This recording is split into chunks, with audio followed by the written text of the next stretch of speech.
రెస్టారెంట్లో ఫుడ్ తినేసిన తర్వాత ఎక్కడికి వెళ్దామని డిస్కషన్ వచ్చింది. నాకు దగ్గరలో విశాల్ మార్ట్ ఉంటుంది పక్కనే. సో నేను ఎప్పుడు రెగ్యులర్గా వెళ్తాను కదా, వీళ్ళని కూడా తీసుకెళ్దామని చెప్పి విశాల్ మార్ట్కి వెళ్దాం అనుకున్నాం. మామూలుగా అయితే డీమార్ట్కి వెళ్దాం అనుకుంటున్నాం, రెగ్యులర్గా డీమార్ట్కే కదా వెళ్తాం. విశాల్ మార్ట్లో టీ షర్ట్స్ బాగుంటాయి అని చెప్పి విశాల్ మార్ట్కి తీసుకొచ్చాను. ఇక్కడ కొంచెం సెల్ఫీస్ తీసుకున్న తర్వాత వీళ్ళు షాపింగ్ అయితే స్టార్ట్ చేశారు. నేను నా కోసం అని ఏమీ తీసుకోలేదు, నేను రెగ్యులర్గా వస్తాను కదా అని చెప్పేసి. ఇంకా వీళ్ళు 4 టీ షర్ట్స్ కోసం 4 అవర్స్ స్పెండ్ చేశారు ఇక్కడ టైము. నాకైతే ఫుల్ ఎనర్జీ డ్రాప్ అయిపోయింది. అప్పటికి చాలా నీరసంగా ఉంది నాకు. అండ్ ఇక్కడ కూర్చోటానికి చైర్స్ కూడా లేవు, అసలు ఫుల్గా స్టాండింగ్లోనే ఉండాలి.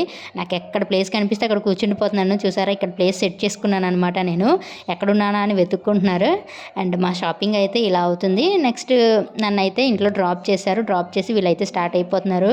నాకు ఏడుపు వచ్చేస్తుంది అసలు వీళ్ళు వెళ్తుంటే, కానీ తప్పదు, ఇంకా బాయ్ చెప్పేసి నేనైతే వచ్చేసాను.